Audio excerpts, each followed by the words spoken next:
hurting and poor and suffering people around you every day, and you might not even notice.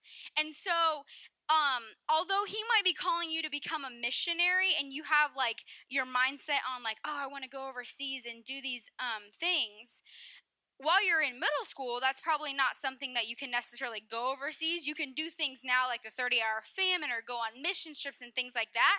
But every day you can serve here in your community. And so I'm going to talk to you guys a little bit about serving here in our community. One thing, I work in the church office, and so I have the opportunity to see a different side of our community than most people do, right? I actually see the people who are suffering, who are homeless, who don't have food, who don't have money. I can tell you within the past 2 days, I helped a lady yesterday whose husband passed away, who doesn't have any money to pay her bills, doesn't have money to buy food. Today I helped a couple that were homeless. They walked here to the church with everything they own on their backs, and literally had no food. They hadn't eaten in a couple days, and I got the opportunity to go and get them food, and just enough food to eat for a couple days until we can figure something else out for them. But we have something here in Johnson County called hidden homelessness. And I don't know if any of you guys are aware of this, but when you drive down Main Street or Gardner Road or whatever, you don't see homeless people sleeping on the side of the road. At least I haven't. But that doesn't mean that we don't have poor people in our community, and that we don't have even homeless people in our community. Hidden homelessness is something that we do have here in Johnson County, and it's where people are homeless. They don't have a home of their own. They don't have a bed to call their own. And typically when people are in that situation, they're staying with friends or family. Sometimes they do like live in a shed or in like a storage unit. I've heard of people building homes like under a bridge or something like that, where it's a little more visible. But we do have that here in our community. So that's just something to be aware of, because I think a lot of times, because we don't see it with our eyes on an everyday basis, we don't think that it's there. But we actually have a lot of that even here in Gardner. And so, apart from just people who are homeless, there's a lot of people here that we could have the opportunity to serve. Like the lady whose husband passed away this past Sunday. If you were at church, Lucas challenged us that the Bible talks so much about helping the widows and the orphans. And so maybe you guys know somebody, like an older lady or an older gentleman whose spouse has passed away, and like ways that you can help them. Like maybe it's the people that live in the nursing homes, right? They are in there all day, every day. Sometimes they never have visitors or family that come visit them. Can you imagine how lonely that is? So that's like a area of people that need help and need to be served. Maybe it's a family that's recently gone through a tragedy. Maybe you know somebody like in your school that's lost a family member, or like whatever it is. There's so many people that are lonely, poor, hurting, suffering around us. We just need to pray and ask God to reveal those people to us and how we can help them.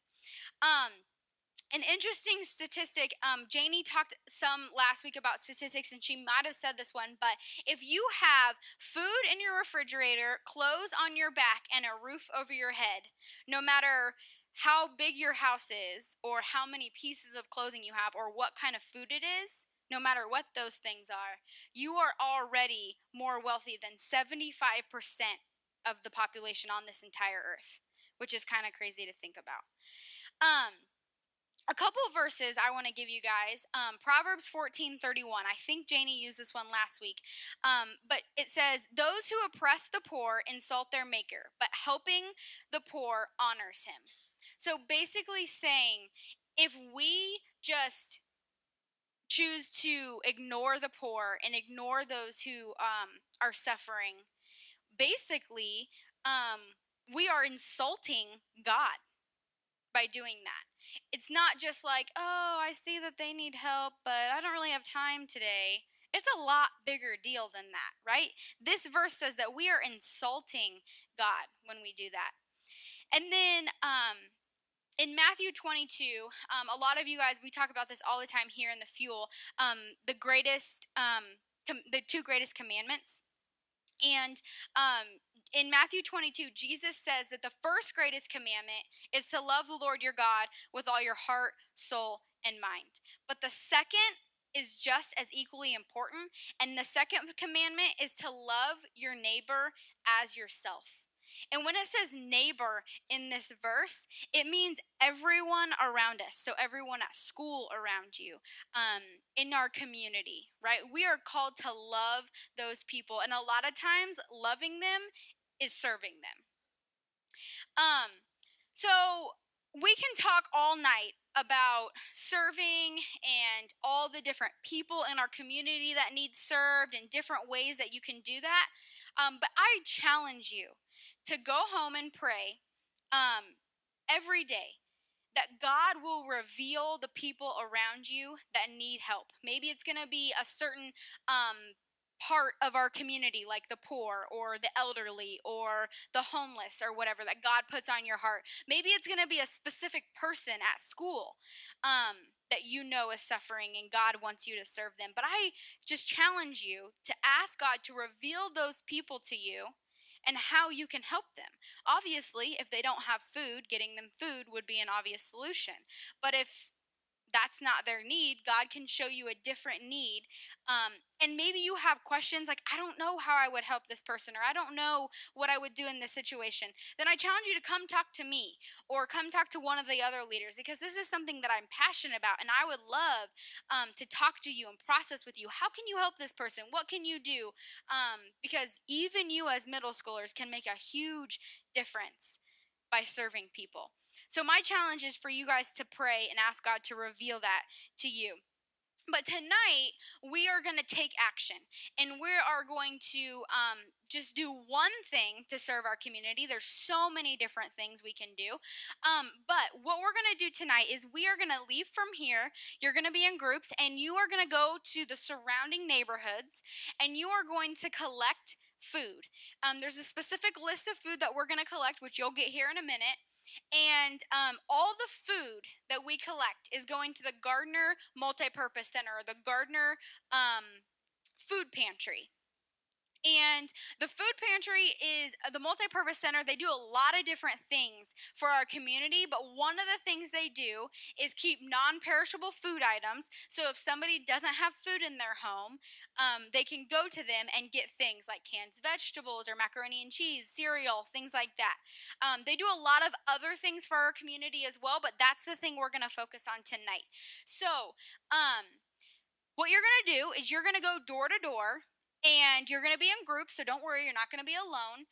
And you're going to tell the people at the door, there's a few things I need you to do. You need to tell them who you are and what you're doing. Okay, so you need to say, hi, my name is whatever, Sally Joe, and I am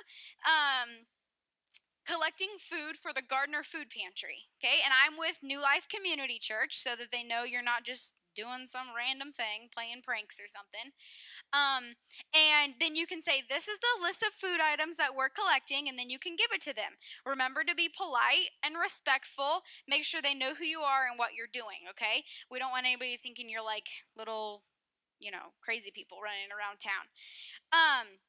Make sure you always have a partner with you. So don't go up to a door alone, okay? Make sure there's always at least 2 people going up to the door. And keep track of which houses you go to. You're going to have leaders with you so they can help with this. But we don't want to go to the same house more than once. Otherwise, they're going to get annoyed and they might throw food at you, right? So don't do that. Yeah, I think that's it. Oh, and make sure you stay with your group the entire time. The leaders know where you're going and what time you need to be back, so don't wander away. It is dark outside and it's kind of cold, but you're not going to be out there for very long. So, what if I could have the leaders stand up with your partner, if you have a partner? Mike doesn't have a partner. And then students stay seated. Students, stay seated because I need to know. 1, 2, 3, 4, 5, 6, 7, 8, 9, 10, 11, 12, 13, 16, 17, 18, 20. Okay, what I need you to do is there are going to be different sets. Students, hang on, I need your attention real quick. There's going to be 5 different groups. So Bruce and Carla are a group, Becky and Janie are a group, Graham and Sean are a group, Mike is a group, and then Alan and Malik are a group. And so what you need to do is divide yourself into groups of 5 or 6 people and then get with a set of leaders. So you 3 need to find a group. Find a group. You 2 find a group. Carla and, okay, how many groups have, if you have more than 6, you need to send a couple over here. Holly, over here with these guys. Okay, now you have too many. You three boys, back. You're good. Okay, so leaders, you can make sure you're back here by 7:45 in the back room, and then you guys are good to go. If you have any questions, you can let me know.